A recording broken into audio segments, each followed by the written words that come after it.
everyone from Chelsea Fan TV. I hope you're all doing very, very well. Good morning to everyone, and welcome back to another episode of 3 Points Perspective, the show where we've got three opinions, and we're going to be talking about all of the latest Chelsea news, as well as previewing the Arsenal game. We can potentially touch a little bit on Charlton as well, although not an awful lot really to go from that game, especially if we're trying to judge Rafinha. But it was a good start.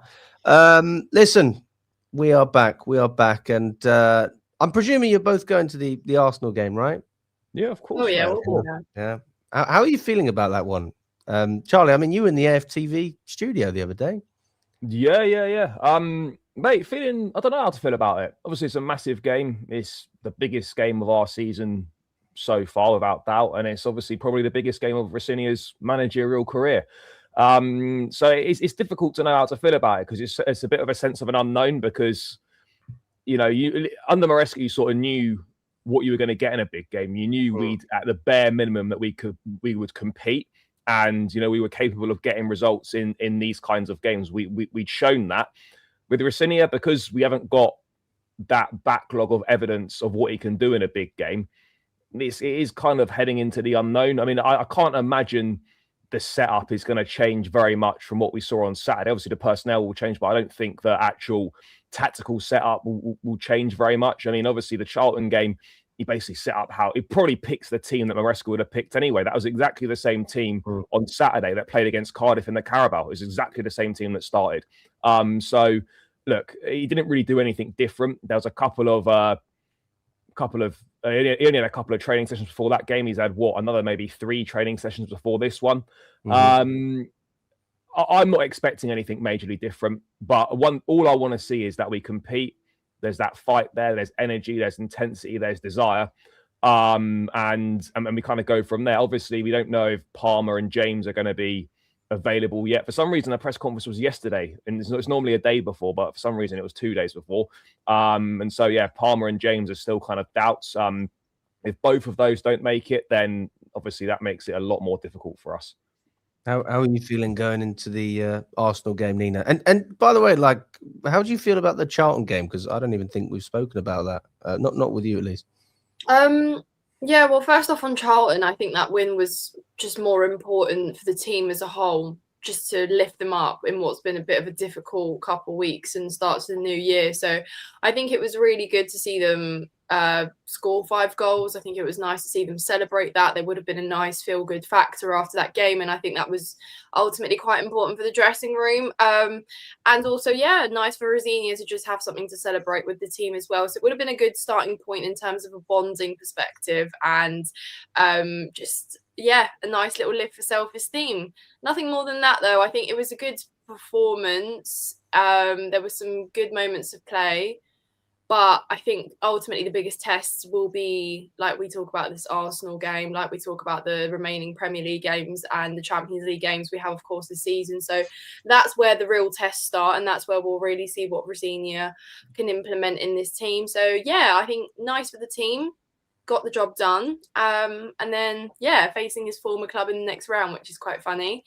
But, in terms of the Arsenal game, just echoing Charlie's words there, not too sure really what to expect. I think the availability of James and Cucurella was it, and Palmer. No, is Cucurella available? He had 1 match ban for Charlton. He's back. So depending on Palmer and Reece, I think those are 2 really key players there that could ultimately decide how well we do or don't. I think it's interesting because I was speaking to an Arsenal fan yesterday, and they said that they were not going to be fielding their strongest team. It will be quite rotated, and I don't think they're going to play both Saliba and Gabriel, for example, at the back. I think one of them might get a rest. So it's interesting to see how both teams are approaching this one, because for me personally, this is probably our most realistic chance at a cup. We are the closest now. We're in a semi-final, so obviously over 2 legs, you've got to beat Arsenal to get into that final. But with Arsenal, they're probably more focused on the other competitions that they're in. So it's really important to us. And I think that we have to absolutely set up as best we can. I need to see Esteval start. So I think for me, I'm looking at Rosenior and thinking, are you going to do what I want? Because if you do, then I'll like you more. I mean, I don't know. I mean, I will say one thing. When it comes to big games, I don't know last season how Rosenior did against the big teams, but well, he drew 3-3 away at PSG, but they were 3-1 up and they binned it, and I think they let in 2 stoppage time goals. I mean, it looks like a good draw when you don't know the context of it. If you're saying they bottled it, then that's not ideal. But I mean, it's still a good result in the grand scheme of things. Yeah. How good PSG are. They lost against Monaco. They lost against Marseille. They lost against Lyon. They lost against Lens. And against Lille, they beat them. So out of the teams that are currently ahead of them, I think I've missed Rennes. They also lost against Rennes. So they beat 5 of the they lost 5 of the 6 games against teams that are ahead of them this season. Or they didn't win 5 games. Obviously, they drew against PSG, but they lost against Lens, lost against Marseille, lost against Lille, lost against Lyon. I can't remember. No, they beat Lille. I mean, it's not a great record. It's not a great record, if I'm being honest with you. But then, like, I don't know how I'm supposed to judge the youngest team in Europe. And it's one thing saying that you've got the youngest team in Europe with all the best players. It's another thing just being the youngest team, which is what Strasbourg are. I mean, there's no expectation for them to go and win titles consistently. So I'll be interested to see how they build upon that. I also think that there's a part of me that's looking forward to seeing what Gary O'Neill can do, because if he does a really bad job and if they collapse, then maybe that goes, oh, maybe Rosenior actually was a little bit better than we thought he was at Strasbourg. And by the way, I give Rosenior credit for what he did there, but I still don't think that justifies, getting the Chelsea job. But yeah, I mean, there's no real expectation. Charlie, you said that they were 3-1 up against PSG and then they bottled it. Did you actually watch that game? No, I didn't watch that game. I'll be honest, I don't watch much Strasbourg because I'm not a Strasbourg fan. So it's I mean, look, you keep an eye out, you sort of see what they're doing every so often, but I'm not going to lie and say I sit here and watch Strasbourg and study it meticulously to see, what a future Chelsea manager might play. But yeah, look, for me, there's no excuses for us not to be putting out the strongest possible team. There's no excuses. This is your first game at Stamford Bridge. This is a semi-final against Arsenal. Anything other than the strongest available 11, for me, is sending out the wrong intentions. Yeah, apparently O'Neill won his first game 6. Yeah, they did. I was going to say we better start watching Strasbourg now so that we can see what we'll look like under Gary O'Neill. I mean, it was a French Cup game against some shit team, but wins a win at the end. You're going to beat what's in front of you. The crazy thing is that O'Neill is a more qualified coach than Rosenior. He's got a better CV, yeah. He is more qualified. So, as much as we laughed about, we did laugh about it. We're like, imagine if we got Rosenior in charge, and now he's here, and I'm thinking, O'Neill, of course you're going to take the Strasbourg job. It's not just the Strasbourg job; it's the Blue Coat job. It's all connected. If one piece of the puzzle doesn't work, there's someone else that can slot straight in, and they already know how to work together. So I mean, we'll see what happens there. But all the best to him at Strasbourg. I don't even have words really about. Let's not think about that. Let's just focus on where we are at the moment. Let's talk briefly then about Arsenal in terms of do we realistically think that we're going to win this tie? I have zero expectation. Yeah. I'll be totally honest with you. Do you think it's a good thing or a bad thing that it's over 2 legs? Bad, because a one-off game would have suited us much better. Because the fact that there's 2 legs makes it more difficult. The fact that the first leg's at home also is a slight disadvantage as well. Ultimately, 1 leg would have suited us. If this was 1 leg at Stamford Bridge, winner goes through on the night, I would have fancied us a lot more. But the fact we still got to go to Emirates as well, 180 minutes against Arsenal, very good team. You don't really know what you're going to get from us. The sort of the settings of it doesn't really lend itself to favouring us. I suppose one other thing is because the second leg is away. That's another disadvantage. It would have been nice to play the second leg at the Bridge, especially if you lose the first leg. It's like, all right, cool, we'll bounce back, and then you see what happens. I mean, it goes to show as well on the PSG result. I don't want to dwell on it too much, but 2 goals up, bottled it at the end. So, like, not really seeing a track record there of being able to close out big games. Not much to go from either. So again, this is why I lack the expectation. Also, don't really know how we approach these games. But we also don't know what the strongest 11 will be under Rosenior, if that makes sense. I feel like we have I think you can have a good idea. I don't think it'll be that different, to be honest. Probably, yes. But then, say for example, like I look at like a João Pedro, and I don't know how he's gonna be played by Rosenior. Like, do you know what I mean? Yeah. If you're looking at strongest 11, then I hope he doesn't play. I mean, that's my opinion. I'm just thinking, is our strongest 11 in his head the same? Well, I think that he'll invert players, but he'll also be willing to let them overlap. I don't look at anyone and think anyone that was playing regularly under Maresca that's suddenly not going to play regularly under Rosenior. I think players might play more. No, I think Neto will still play. If he sticks with the same system, that sort of the 4-3-3 or the 4-2-3-1, whatever you want to call it, Neto and Esteval is our best wing pairing. There's no doubt about it. But in terms of who might benefit from Rosenior coming in, I think Delap will probably play a lot more than he might have done under Maresca. And I think Andre Santos this could majorly benefit him potentially as well. But I don't see the team or the strongest 11 changing massively. I think most of us know what 9 or 10 of the strongest 11 is. It's just whether you play João Pedro in the 10. Do you want to is he going to see Cole Palmer as more of a player that plays on the right, or is he going to play him centrally? There's a few little things here and there, but I don't think there's going to be any major changes to what the strongest team actually is. That's interesting though, because you're potentially talking about shutting out a winger, full stop. If we do play Santos and we do see that a lot more moving forwards and Palmer's kind of shoved out to the right, then you're losing out on one of those wingers that Maresca was utilising, and potentially even scarier, you're losing out on maybe playing Esteval more often as well. That's the danger of that setup. The Palmer thing is, I mean, the setup gives you options, right? Because if you have Palmer as someone that could also be used from the right hand side, that frees you up being able to maybe play Enzo higher up the pitch. It frees you up if you want to use João Pedro in a 10, you can do that as well. It does give you a lot more options, a lot more maneuverability to try different people in different areas from that perspective. But I think that the biggest thing that he's got to sort out is getting Cole Palmer back to his best form, because right now, we're being honest, we know how good Palmer is, right? This is no criticism of Palmer's ability or anything like that.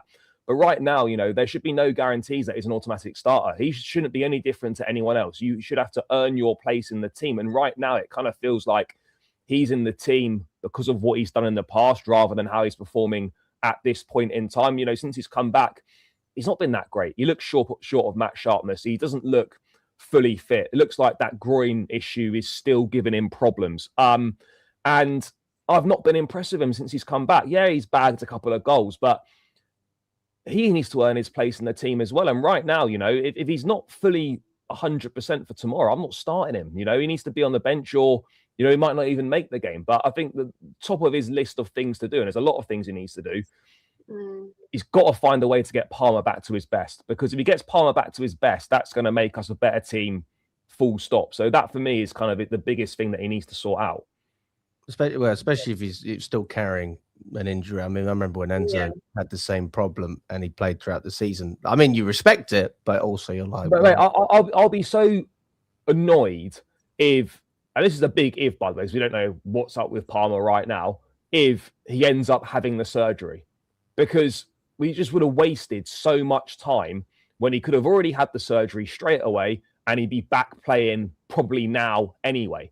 So this is just throwing it forward a little bit. I've got no idea whether it's true or not, but you would have to question if that were to happen, which can't be fully ruled out. If that were to happen, then you'd have to be looking at the medical team and thinking, guys, what are you doing here?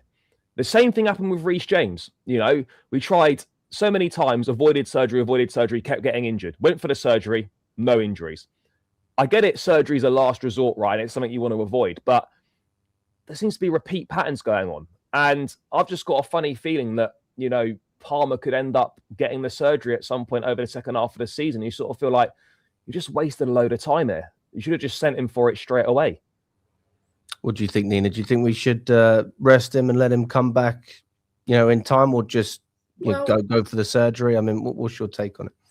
Obviously, we don't want to see Palmer out for a long time in any circumstances. Even right now, with Charlie saying he has to earn his spot in the starting 11, I still would start Cole Palmer if he's fully fit. Do you know what I mean? Like, for me, you're still getting that creativity, even though it's limited. Yes, there's still, I saw in the last kind of couple games, I still saw those kind of passes in behind to Liam Delap, for example.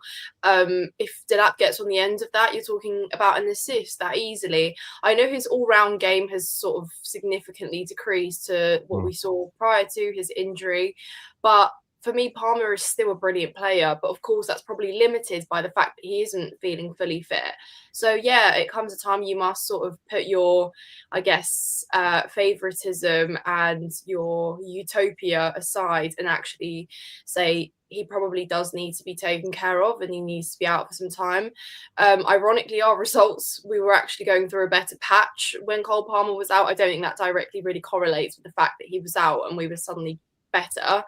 But I just think he doesn't look fully fit, and that's the truth. I think maybe in terms of with like Maresca's fallout and the hierarchy, and when he was sort of playing him 60 minutes then 70 or vice versa, I don't know, Palmer just looked like he was a little bit, what's the word, just a bit upset. Maybe he's going through stuff as well. Maybe we don't know what those relations have been like behind the scenes as well. And I just think players are probably having a tough time at the minute as it is. So it could be a mental thing as well, but I definitely think we should prioritise taking care of him. We were also annoyed with every manager that rushed Reece James back when he wasn't fully fit because we just so desperately needed him. So I guess we have to keep the same energy, right? And we have to say if he does need to be taken care of, then it's probably the best thing to do. I'm very much one of those people that if it's going to take 2 months to recover properly, but it's going to be a proper recovery, then just don't play. I don't want to see a player and constantly have this negotiation. Oh, can he play 45 minutes here? Or like Lavia. Well, Lavia is very extreme. I just like look at the substitution where Maresca took Palmer off, and the whole crowd was saying you don't know what you're doing. Like that kind of situation can be avoided. Okay. And number one, the manager's under pressure to get results. He's always going to try and play his best player. But also you've got this sort of friction with the medical team, and the ownership comes into that as well, because they seem to have this grand power, the medical team, to be able to make all these different decisions, which in hindsight isn't a terrible thing, but it just seems a little bit too specific. For me, it's got to be a bit more black and white. Can he play or can't he play? I mean, bro, imagine we get to, let's say we get to the Carabao Cup final, right? And imagine we're in a situation where the medical team are going, hang on a second, Reece can only play 60 minutes in this final, and Palmer can only play 70 or whatever minutes in this final. Are you telling me that as the manager, that you're going to be like, I'm sorry, guys, the medical team have said these guys can only play this lot. We're going to take them off in a final, which might cost us a final. No fucking way you're not. You're going to play those players and deal with the shit afterwards. Well, you say that, though. You say that. Do you remember the Conference League? We were dog, and we rested James, and then he came on, and we were so much better. Yeah, he came on at half time, and he was much better. With Fernandez as well. I can't remember exactly. Yeah, but you know what I mean, though, mate? There's a clear example, actually, of us being willing to potentially sacrifice a trophy on the basis of keeping a player fit. It's, mate, I find, like, look, I understand it to a certain extent, right? But in my opinion, right, the medical team's responsibility is getting a player back fit and ready to play. From that point onwards, it's then down to the manager to decide what's right. Like, I think we know that most managers aren't stupid. They're not going to see someone that's been out for months and chuck them straight back in to start. Most people know you play in 15, 20 minutes first game back, then maybe half an hour, maybe a half, an hour, 70 minutes or whatever, 90 minutes, maybe build them up over 5-6 games. That seems like pretty common sense, quite obvious. I get it. The medical department know maybe a lot more than obviously us fans know, and all that sort of thing. But I just sort of think your job in the medical department, in my view, is get the players back fit and available, ready to play. You can make recommendations to the manager, but that should be then the manager's remit to decide how long these guys are going to play for. Because then you're going to run into major problems, as we've just sort of hypothesized there, where if you've got a massive game and medical staff are saying you have to play these guys for X amount of time in a big game, and that could cost you a game, you can easily see how these problems are gonna occur. Oh, I'm with you on that one, mate. I'm with you on that one. I mean, let us know in the comments what you think about this whole Palmer situation. I have a feeling that older fans will be very much of the opinion, listen, if he's not injured, he can play. And you've got younger fans who will probably go, listen, give the guy a couple of weeks rest. And that seems to be like the conversation I have every week with match-going fans. You've got people who are going, hang on a second, why is he dropping players? And you've got another group of people who are a bit more empathetic. Both are right in their own right, but I think the thing that everyone's annoyed about is, does the manager have the say, or is a medical? Well, this is the thing, isn't it? Is it the manager? And now you can sort of see. By the way, I'm not putting conspiracy theories out there that the bloody medical department are picking the team and all this shit. But they are influencing games. But they are heavily. But you're right though. They are heavily influencing team selection decisions. There's no doubt about it. They are heavily influencing it. I'm not saying that they're picking the team, but they are having, maybe indirectly, but through their recommendations, they're having a heavy influence on team selection. Now, you look back at some of the teams that Maresca put out in certain games, and knowing what we know now, it kind of makes sense. If there wasn't that pressure from above to play certain players to raise their transfer value, if there wasn't that pressure from the medical team about certain players can only play certain amounts of minutes, now team decisions that you looked at under Maresca and thought, what the fuck's going on here? Why has he done that? Now, some of those things, with what we know now, start to make a little bit more sense and start to think, actually, do you know what?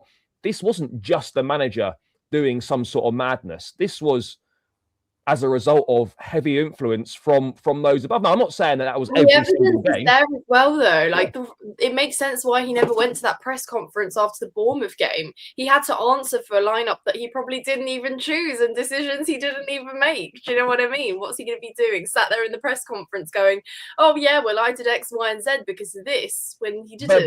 But you know full well, right? And the clearest example of it is Palmer. I remember before the Aston Villa game, Maresca said in the press conference, the pre-match press conference before Villa, Palmer's ready to play 90 minutes. He got subbed off against Villa and he got subbed off in the game after that as well.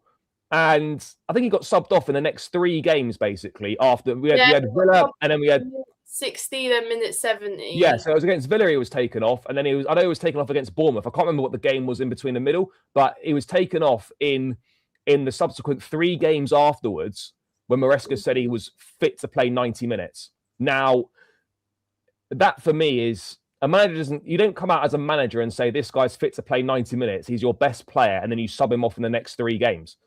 That doesn't make sense. And now I think you can tell medical team would have told him probably this guy can only play 60 minutes. He takes him off.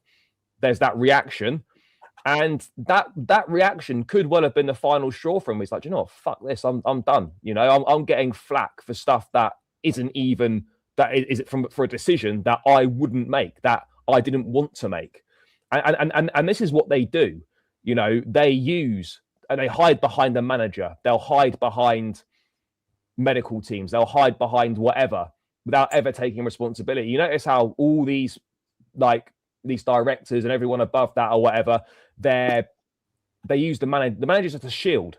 There's just a shield to absorb all the blame that should be going further above.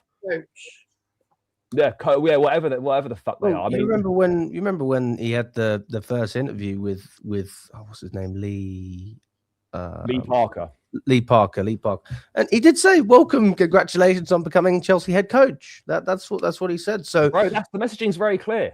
And fair play. At least there's no confusion now. But we already knew this stuff.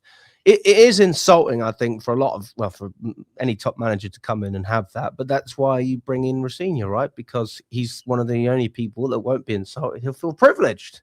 And that's fair enough. You went from being head coach at Strasbourg to being head coach at Chelsea. I mean, it's an upgrade, isn't it? I think with him, right, at the very least, nothing with Maresca, he didn't really know what he was walking into, at least from a practical standpoint. In terms because he would have understood the project and whatnot, but he didn't know exactly what the realities of that would look like. Whereas, at least with Rosinha, right, he knows he's worked under this Blue Co model. He knows exactly what he's walking into. So, in theory, nothing that meets him at Chelsea should be a surprise. That doesn't mean that things might not piss him off. That doesn't mean that things might not annoy him and he might have enough at a certain point in time. But nothing should be a surprise to him because he's worked under Blue Co. He knows exactly how these people operate and what they do. Not in the same pressure, though. No, not in the same pressure, but like Chelsea and Strasbourg are essentially run in the same way. It's under the same ownership, it's under the same style of recruitment. It's under the same different competitions, very different expectations. Of course, but the actual way the club runs it, so the structure is exactly the same. Yeah, but so nothing should be a surprise in terms of in terms of what he walks into at Chelsea from a hierarchical point of view.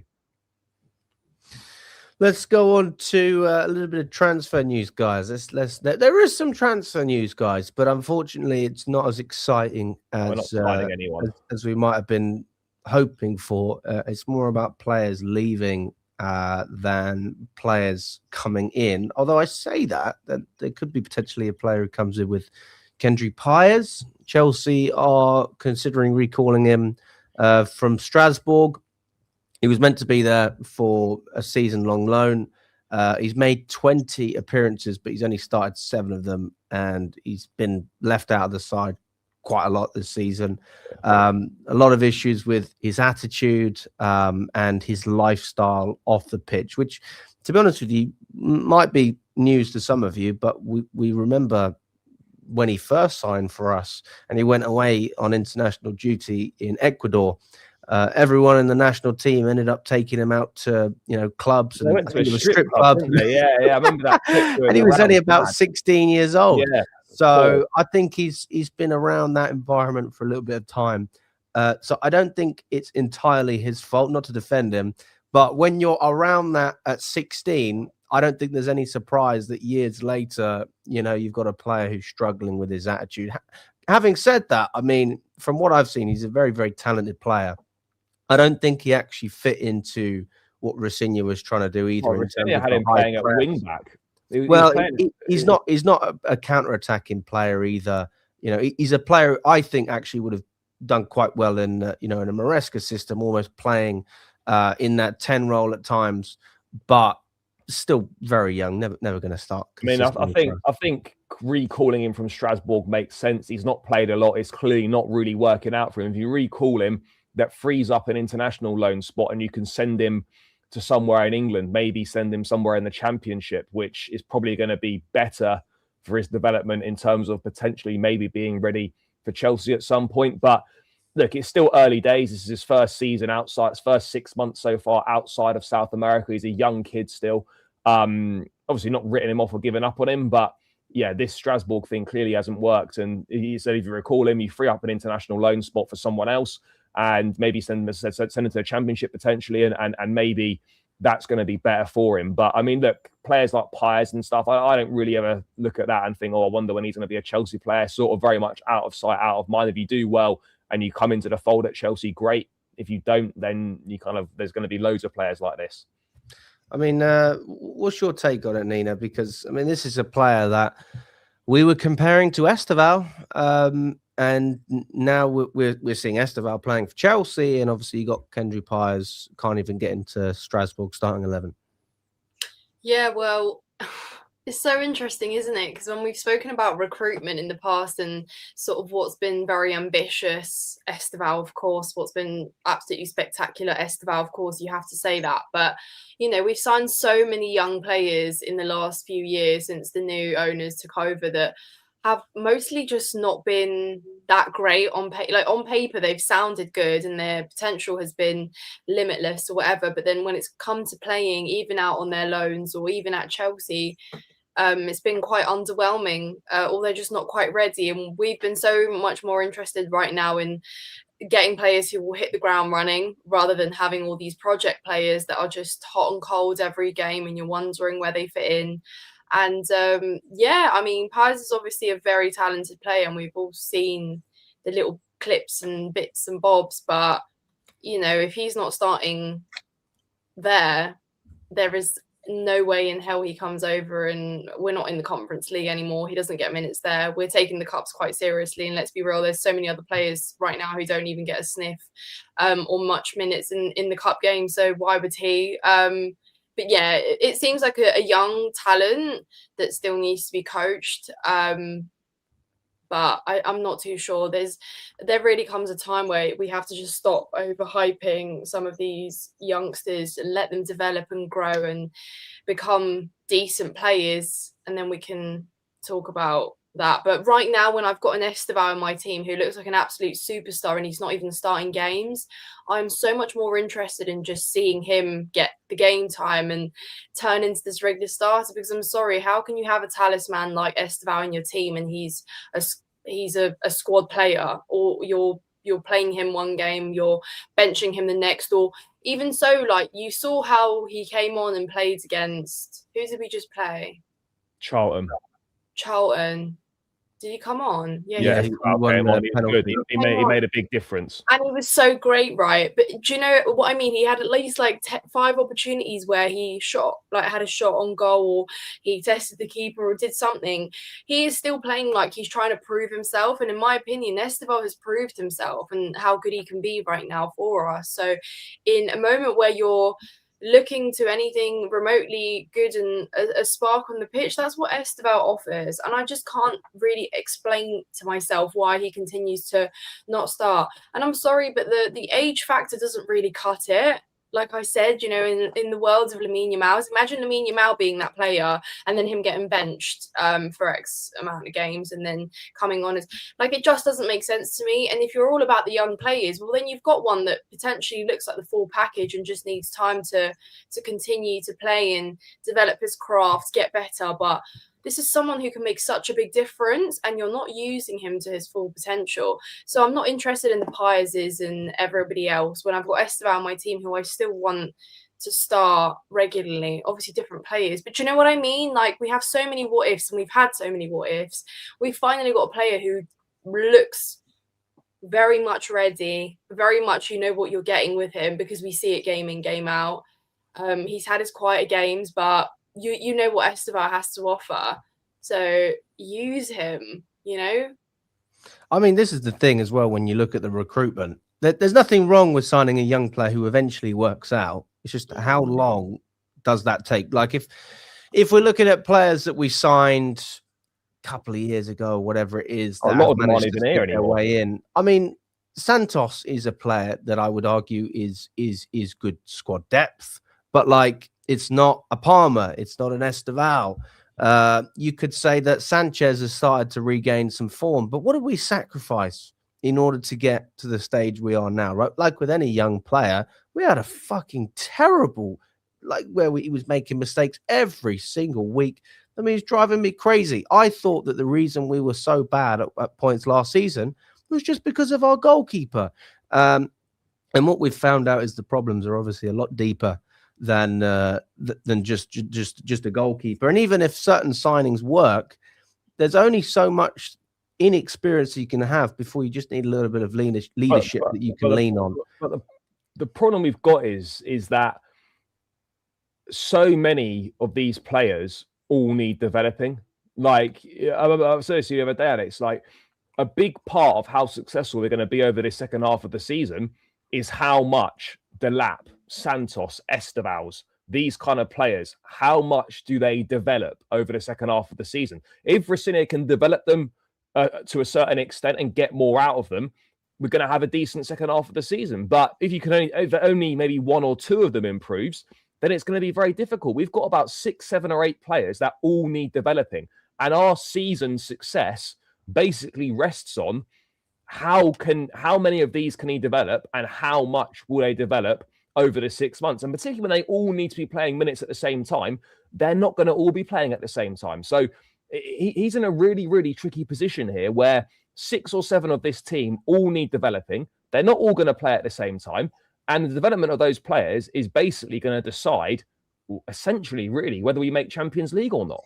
Just on the development point, and this is actually quite scary, is doesn't matter how we do, they still develop, right, as individuals. And this is the Pochettino was a great example of developing Palmer, developing Gusto, and still not winning any trophies.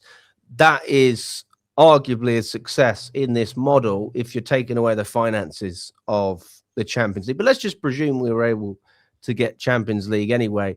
Yeah, I don't think it really matters too much about results in and around that, because you will develop players and you'll see how they get on. The fact that we were able to sell Madueke, I mean, that for me, the price, the money, everything, I thought fair play. Honestly, I thought that is great business. But then you look back at it and I go, what if that was Palmer? What if that was a player that I really like, something like that? No, but this is the thing, Charlie. Is we're developing players, and that's the sole concern. Yes, that's what people don't realise is that, and that's why people are so pissed off with the summer, because you spent 2.5 years developing Madueke, developing Jackson. You sell them on, fine, no problem.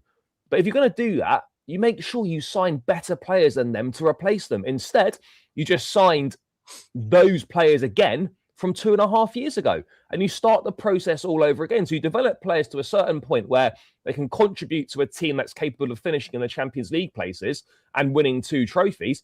You then sell them and you go and get players who are nowhere near ready to contribute to a team in the Premier League to achieve that sort of thing. So that's where it massively lets itself down. And that's where you're looking at it and you're thinking, this lot aren't interested in building a squad to win the Premier League.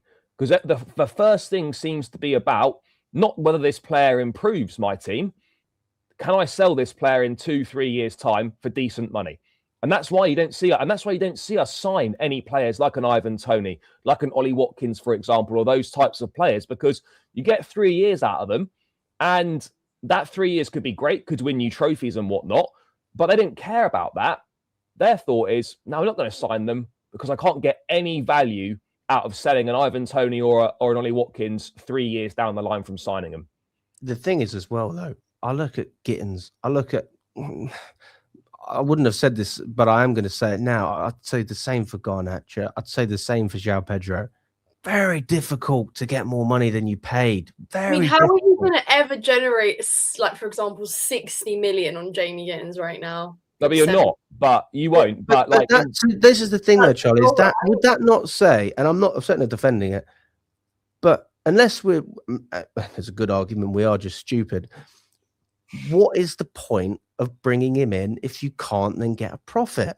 That doesn't make any sense to me. The way they'll look at it, right, is, and the way it works, like making a profit is not, say, sign Gittins. You're talking about book value then. No, but what I mean is like actual technical profit, right? It's not as black and white as, sign for 50, sell for 55. That's great, because you got to look at it, right? Gittins is on what, 6-7 year contract or whatever it might be. You're saying 3 years down the line we get 50% of the money. We're fine. 3 years down the line, right? If you amortize that 50 mil over 5 years, right? That's 10 million a season. So 3 years down the line, that's 30 million paid off. And if you sold him after 3 seasons, you only need to get 20 million for Gittins to make your money back or to make a profit. If you get what I'm saying, don't laugh because we praise this. Yeah, but that's how it's calculated. So it's not a case of, oh my God, we're never going to get our money back on Gittins. If he stays for a couple of years and you get 25 mil for him, you've kind of got your money back because of the amortized costs of the deal. But again, we shouldn't even be speaking about this as fans. Like, we shouldn't give a shit about amortization or all this financial bollocks. We should be caring about what we're doing on the football pitch. How is the team improving? How do we make the team better? And the reality is that this lot are not making the team better. They can say all this stuff. We want to win. We want to build this. I remember, like, at the start when they first took over, talking about building 100-point team and all this rubbish. Like, we're nowhere near that. We're nowhere near that. Let's be so for real. If Mikhailo Mudryk didn't have the fate that he's had and wasn't out of playing football, say he was playing regularly and he was still, that player, how do you reckon that right now we would deem him a success? Or, again, just another player that's Mudryk would be doing... I'm convinced that Mudryk, if he was still playing for us now, would be way better than Gittins and way better than Garnacho. I reckon way better. I'm not sure, but I think that I would count on him. He'd be better. Come off the bench and make a better impact than both of them. On a consistent basis. And I'd tell you that that's not good enough for the amount of time that he's spent here. For him to come on and be remotely a little bit better than the starting winger you put out in the first place, with the time that he's had and the development he's had and the potential and the price tag and all of that stuff. So actually, you can ask yourself, you could probably say, the criteria for recruiting wingers seems to be very much solidified. It doesn't change. And it's just not crazy to say that a lot of them simply aren't going to be good enough in the long run. Like, you've looked at the wingers we've signed and how much money we've wasted on wide players who just simply aren't good enough. Look, maybe it won't be the same under Rosinha, I don't know. But clear thing... That's where you're wrong, I feel, because you're saying that as if Rosinha is going to unlock something that I'm not. But what I meant is in terms of how important 1v1 and touchline wingers were for Maresca. I don't know if Rosinha will use wingers necessarily in the same way, but the point is that Maresca, you bought him in, you know exactly how he plays. 1v1, like good wingers 1v1, vital to the system, right? And then you spend all that money. And none of those guys are good 1v1. Gittins has not been good 1v1. Garnacho's not good 1v1. Neto's not good 1v1. Madueke wasn't particularly great 1v1. You look at all these guys that we've signed that aren't very good 1v1 wingers. The only one that seems to take on his man, can beat his man on a consistent basis is an 18-year-old kid from Brazil. And so, it's just... just look at the wide players. Right? I'm not saying there's loads of wide players, top-class wide players available in football, but you look at all those wingers we've signed, hundreds of millions of pounds we've spent on wide players, and none of them have really delivered to a standard that we'd expect. It's also about the players that we have that are homegrown, the strategy there. I mean, we've kept Colwell, we have kept a few of them, but it looks like Tyrique George is going to leave. He's going to go on a permanent transfer this month. He did actually have a move, for those of you who don't know, Fulham for 22 million on deadline day, but it broke down right at the last minute. I bet he's relieved right now. He's like finally relieved. What I would say that he deserves a move away from Chelsea at the moment. God, yeah, what I would say is though, why we're not signing anyone this month, right? Why are we 2 weeks into the window and that Tyrique George? Why is that not sorted? Like, why is he not left? I mean, I guess there's got to be more interest, right? I mean, no, but like you would have known. But you would have known from in the summer when that move to Fulham fell through on deadline day. You'd have known that he was leaving in January. Now, I mean, do you think he's worth 22 million? No. Probably based on the fact that he's a teenager, he's English, and he's played in the Premier League.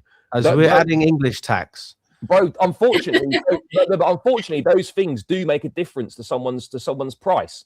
Yeah, I'm not buying it. I think that 22 million would have been a sensational deal. You got 15 to 20 mil for him. I think that'd be a good deal. My point is like, why is he still here now? Why has that not been sorted out? You're not signing anyone.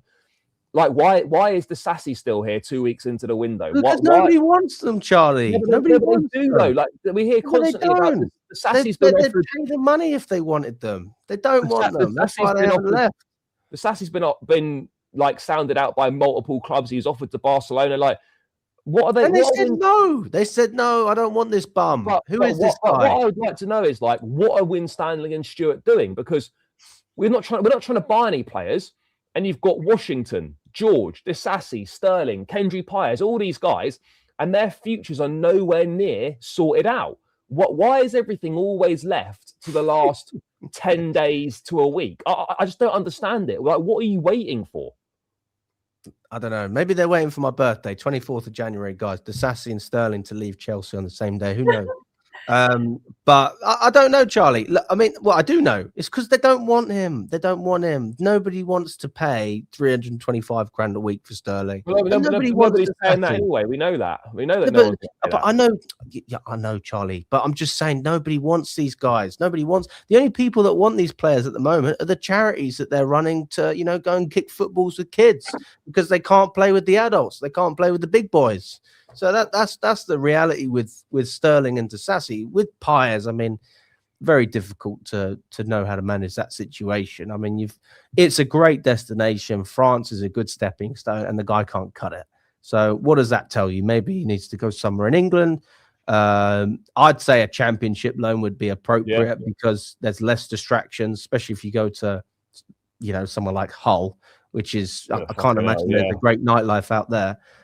No disrespect to anyone who lives in Hull. I think it's just when you're abroad in a country like France or Spain or whatever it is, like there's going to be a lot of temptations out there. So I would say for Pires, if he's got an attitude problem, send him to the championship. That will give his ego a little check. But it's very difficult to manage these situations. With regards to George as well, like maybe Fulham woke up to the fact that we don't really want to pay as much anymore now, and he hasn't played as much this season, so his value might have gone down. We might try our luck and go for 15 million instead of 22, which I think, to be honest, is a more realistic deal. I still don't like it. I'd rather get 22, but everything is. It also goes back to the fact that I had this conversation around the protest. There's a lawyer who is a big Chelsea fan who was describing the loans and the debts that Chelsea took out. And there was another guy who worked in private equity. And they basically were trying to educate me on what was going on, because I don't know if you guys remember, but a guy called Stevie went on with Simon Jordan and got torn to shreds. Yeah, he got. So they were like, Alex, we don't want the same thing to happen to you, in case you're in a similar situation. Now, luckily, I wasn't on with Simon Jordan, but like what I learned was that the money that we took out, the debt that we've accumulated, we've got to pay off that interest, and over time, that interest gets bigger and bigger, and that limits our ability to be able to spend as well. So, although we've already spent all this money, and people are going, why are we going to stop? We have restricted ourselves to now being a club which is reliant on cheap players or free players, low wages, and essentially, picking up scraps off of other teams. Because if we're competing with a United, a City, an Arsenal, we automatically know if they offer more money, like Semenyo, we're going to lose out on that deal. And that's where we are right now. It's not even just the wages side of things. It's that genuinely it's the transfers as well, of course. No, but it's the wages partly for sure, but it's also, mate, the top players in their prime that are going to make a difference. They're not interested in this project at Chelsea. We're building towards winning in maybe 2 or 3 years or whatever. If you're 25, 26 or whatever, 27, prime years of your career, playing at the top of your game, why are you signing for Chelsea when you're going to waste 3 years trying to win something? Or you can go to a Man City where you're guaranteed to probably win, where you're guaranteed to win something, or with Arsenal where you're guaranteed to be at the bare minimum competing for all the biggest prizes. Why would any top player in their prime come anywhere near Chelsea? You're not going to be paid that much comparatively in football terms, and you've got no idea when you're going to be winning big trophies. Why is that appealing to any top player? It isn't. Well, what's mad though, Charlie, is and people can say what they want. We had a good season last year. You can say what you want. Great season. We had a good season. How do you build on that? And we didn't. We spent £250 million, mate, and made the squad worse. That's how we built on it. It was disgraceful. I mean, I'm not going to sit here and say that I was against all the signings, because I wasn't. I thought some of the signings were really, really... And I count Esteval in that, because Esteval, this is his first season at Chelsea. I thought Hato was decent. I thought Esteval was decent. I looked at Asuga and I was like, okay, you got a bit of depth for Caicedo in the midfield. We haven't really been able to see him. João Pedro, for me, never interested in him. I've always just been totally underwhelmed. I like Delap, but it's like, I liked a lot of things with a number of teams. I like what Bournemouth do. They're not winning trophy. Just because you like something doesn't mean it has a winning formula. And maybe that's why I'm not a sporting director. That's why I'm not running a top football club. There has to be an element of, this is just what's going to get the job done. Because I remember, when we had Conte or Mourinho, sometimes you watch the football and you think, or Sarri even, it's just dire. But we managed to get results. Windows we had, though. Do you remember when Mourinho came back, right? And that transfer window we had where we signed Diego Costa, Cesc Fabregas, and I think Felipe Luis came in that season as well, the left back. Costa and Fabregas, those two signings won us the league, basically. You went out there, you identified, I need a top centre forward, bang. Costa was signed, he was in, scored 20 goals, won us the league. Fabregas, bang. Creative midfield player, in there, getting the assist. That partnership with Costa, sensational. Signings to win you the league, signings to win now. Where's the win now signings at Chelsea? There's none of them, and we don't. And the worst thing is, mate, we're not even interested in making those signings. It's not that we don't even go for them. We're not even interested in making them. And if we are interested in making them, the sorts of players that we would need, they're not interested in coming to the football club. True. I mean, if we're looking at Semenyo, that's a great example. And if anyone looks at the Athletic, that they speak about why would Chelsea want another winger to ease the burden on Cole Palmer, etc.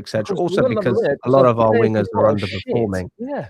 I mean, Nina, what's your take on the Semenyo deal that didn't go through? And also, is there any other wingers out there that you think maybe he could help, that we have a genuine chance of bringing in? Because Semenyo, I'll be honest, that's a player we could have got a hold of if we had our negotiating pants on and we were willing to fight. But as soon as we hear the wages, I think he's on over 200 grand at City. But this is the problem, Alex. That's the problem, Alex. You want just really quickly, you want top players, right? Top players cost money. If you're not prepared to pay the money for the best, apparently bums cost money as well. If you're not prepared to pay the top money, right, you're never going to get the top players. Top players command the big money, and if you want the players that are going to make a difference, you need to pay them accordingly. And we're not interested in doing that. So it's as simple as that for me. Go on, Nina. He doesn't fit the model. He's not a what-if player. You've already seen him at his very best, and he's flourishing, and he's that player. And now you've sold him to a team that have won multiple titles, and you're not even anywhere close. So it's absurd. I don't know what to say. You talk about the summer signings, Alex, there earlier.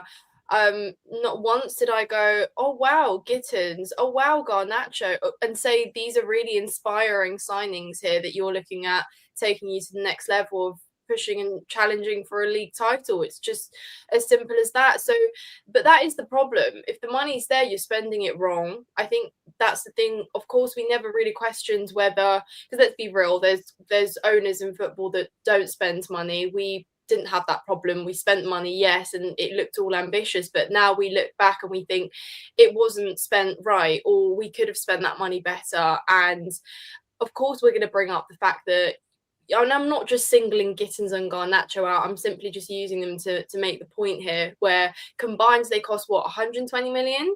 190 million combined. It was 40 million Garnacho, yeah. Yeah. And you could have signed Semenyo, full stop, and he would have been a lot better than both combined at any given point. You go out, buy another winger, buy another what-if winger, but have him there. And there are so many other wingers that we've been just linked with, and you don't even know if we were actually linked with. But genuinely wingers that could come in and improve you. Or just anytime we were ever linked to a player that wasn't potential, even, obviously we didn't really entertain that, but when we looked at Eze, we always look away from where we need to be looking, if that makes sense. It's like we want to be one step ahead, but we're just going in the wrong direction entirely. But do you know what we do, right? It's that classic. You know when you go into an expensive designer shop, right? And you can't afford anything, but you have a little look around anyway. It's like when you go to the airport, mate, and you see Gucci. You look round, you pretend you're interested. You don't belong at the table, but you pretend you're interested. You say, you've got to speak to the receptionist as well. I'll have a think about it. I'll come back. And then you go next door to the cheap shop and you buy stuff in there. That's what Chelsea do.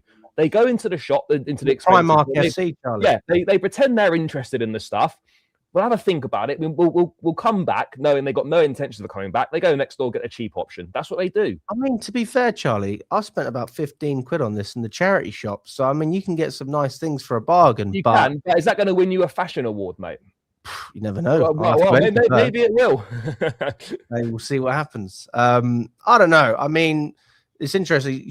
Big up to Sugar Sean as well. He says Kvaratskhelia, Elise, Osimhen, Semenyo, Manyan. That's probably the most annoying one. That's one that pisses me off the most every time. It's so that's actually every time I see him. Because it wasn't just one summer; it was 2 summers on the spin that we fumbled that. Oh, we were playing with it so much, and then it was like crash back to reality. But even with Victor Osimhen, even with Osimhen as well, like. Last summer he was available. The previous summer, 2 summers ago, where we just waited and we thought we'll force him into a corner or lower his demands, and he didn't. That's 2 consecutive summers that we just have not. And even if, by the way, right, Osimhen's on big money in Turkey, right? You know he wanted big wages, fine, whatever. But even if you'd given him the same money as Reece James, like 250 grand a week, plus he would have said yes. Plus the incentivized bonus. Actually, to be fair, Charlie, could have taken it over. But the point is why when there's not many top strikers around and there is one readily available in the market, no one's really going for him. Why are you not signing him? Well, I mean, he wanted 250 and we offered him 150. We're 100k off. That's what we heard, right? But the point is, right, if you want to improve and build a successful team, why are you constantly turning down the opportunity to sign level raisers and players that improve the team?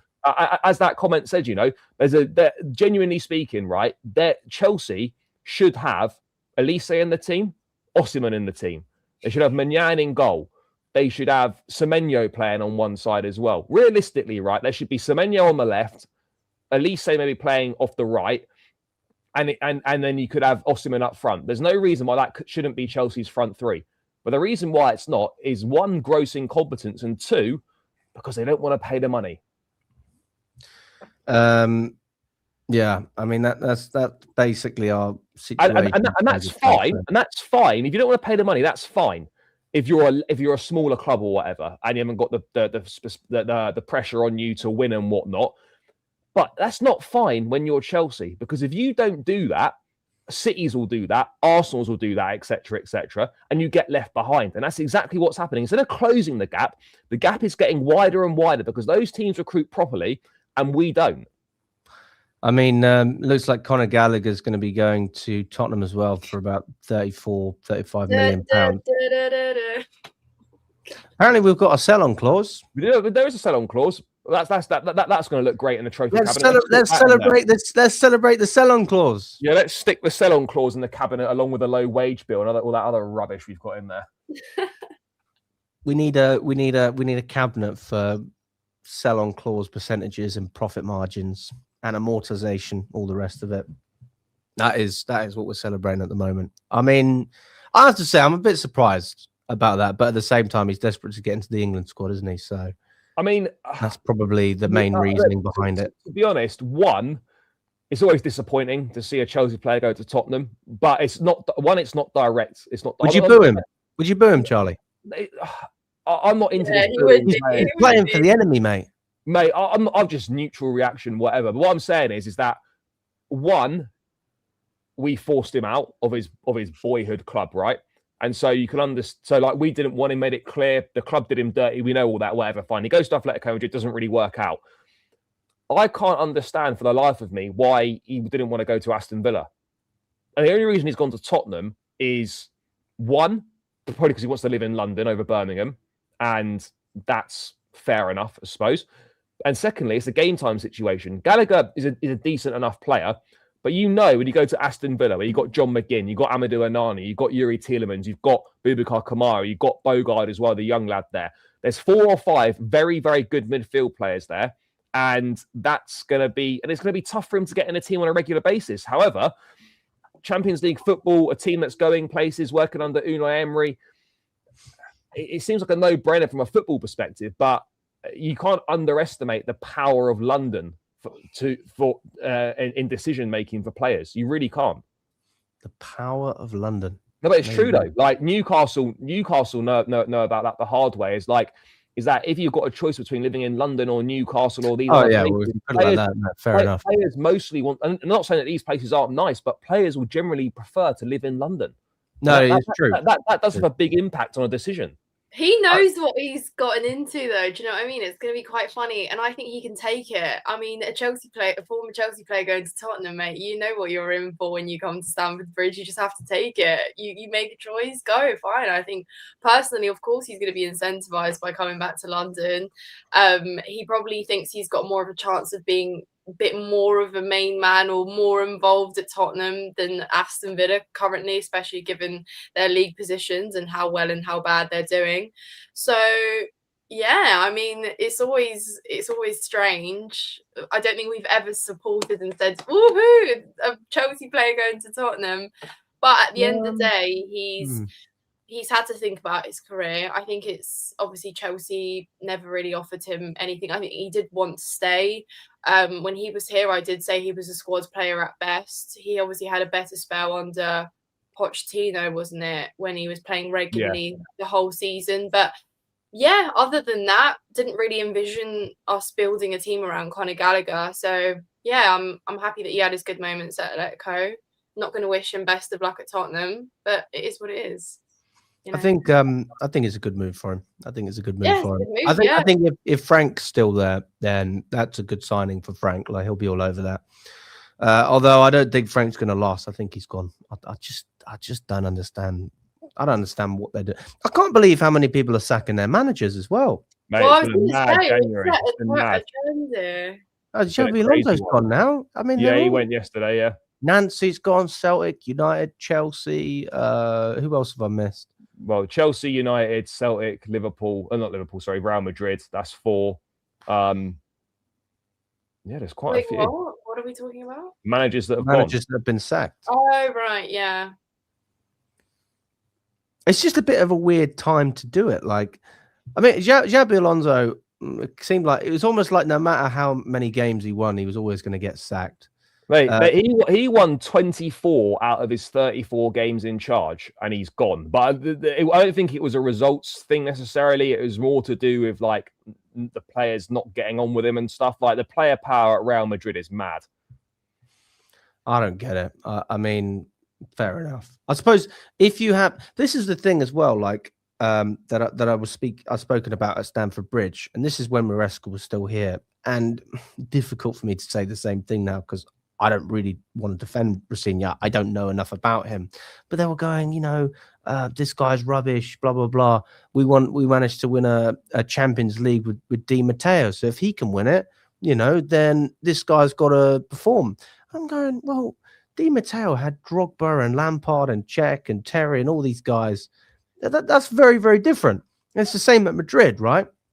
When you're a team that can basically win games irrespective of who's managing you, it doesn't really matter. You've got Mbappe, you've got Vinicius, you've got Valverde, quality all around the pitch, game winners from top to bottom. That's very different to having Sanchez in goal, having all these young players in and around, relying on Estevao and Delap. And I'm not saying I dislike all the players, but there's levels to this game. And so we're now looking at a team with Chelsea that are never going to, well, at least not under clearly, we're not going to be in a position where whoever we bring in, even if, I'm sure there's games where Mourinho got it wrong and the team still managed to pull through. I'm sure under Conte, there were games where, we were shite and we still managed to get the win at the end, right? And that's just having top players. Whereas now I'm looking at Rosinha and I'm going, you're going to have to coach wins every week. And even if you do that, you still might not get the results. And that's what a mid-table manager has to deal with all the time. You'll still be let down by a lack of quality in the final third, Well, this is exactly the point, isn't it? So many games, even under Maresca, where he had got the lineup right and he had set us up well tactically. And head coached wins. I mean, he's missing so many chances. Chance after chance after chance. And it's like, at that point, your coach can't score your opportunities. And we've had that problem for the last 3 years.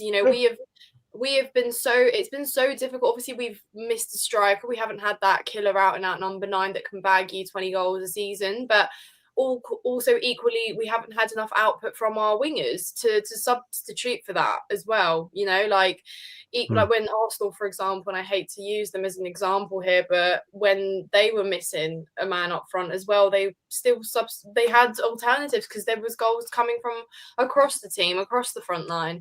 So it's really about it really is about the output as well, like Charlie says there. There's so many games where we're still missing too many chances. You know, we criticise Nicholas Jackson for his conversion rate, but really, what are the new recruits doing better than Jackson?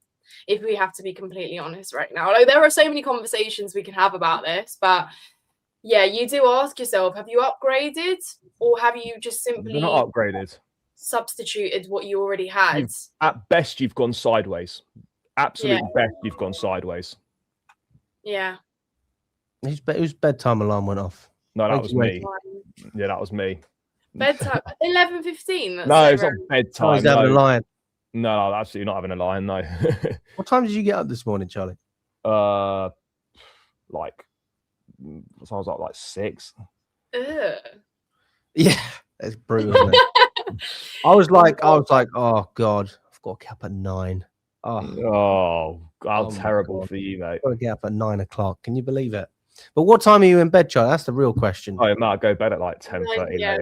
Fair play. Yeah, play. I was 10:30. I don't think I've gone to bed after, actually, rather before 12 in a very long time. So you're a 12, half 12. I'm a late bird, a late night bird. Yeah, a late night bird. There you go. Let's finish it up on that one, guys. Let's finish up on that one. Make it out what you will. You whatever you want to think about that. There we are. Oh no! Nina's a late night bird. Yeah, there we go. Can we circle it back to football so we can just? Mate, let's have that as the clip. Late night bird. That should be the intro for like every. There's no context to it. Just Nina outing herself as a late night bird. Fair. If you look outside and the sun's out, don't call Nina. If it's dark, give her a shout. Give her a ring. Late night bird. Yeah, there we go. Oh no! That's gonna follow you round now. I might change your name in my phone to Late Night Bird. Yeah. If you ever feature on the channel, Late Night Bird's ringing me. Who's that? Oh yeah. Great. Enjoy the show, Dad, when you watch this later. Oh my goodness. You should change your name. You should change your channel to Late Night Bird. Okay, you can stop now. He's loving it already.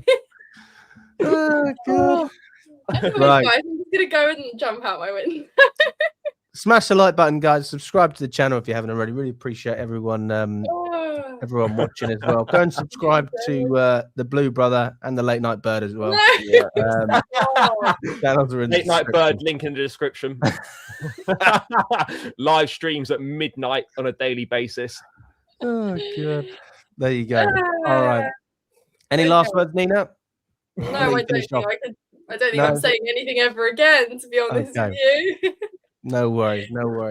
All right, guys. All the best. We'll catch up soon. Enjoy the rest of your Tuesday, and we will be back after the Arsenal game. We'll be back on the day of the Arsenal. Are you going, Nina, to the Arsenal game? Yeah. You already asked that, mate. Yeah. Oh no, I meant the away game. Sorry. Are you going to the away one? Yes. Mate, it's like extra capacity for the second leg, isn't it? It'll be like 6,000. We're going to get a lot of. See, I'm going to get about 6K. Are we going to? They're going to put us up top as well, so we're not just going to have the lower section. I don't know, man. I've never been to Arsenal in the cup. I've only done league. I can imagine that it will be like City, and you'll have, because usually we only have the lower sections, but I can imagine. Then that's almost double. Yeah, we will get about. I reckon we'll do about 6K at the Emirates in terms of capacity. But obviously, if we're out the tie, then it's going to be pretty empty. Hey, we'll see what happens. Big up to everyone. All the best, and we'll catch up.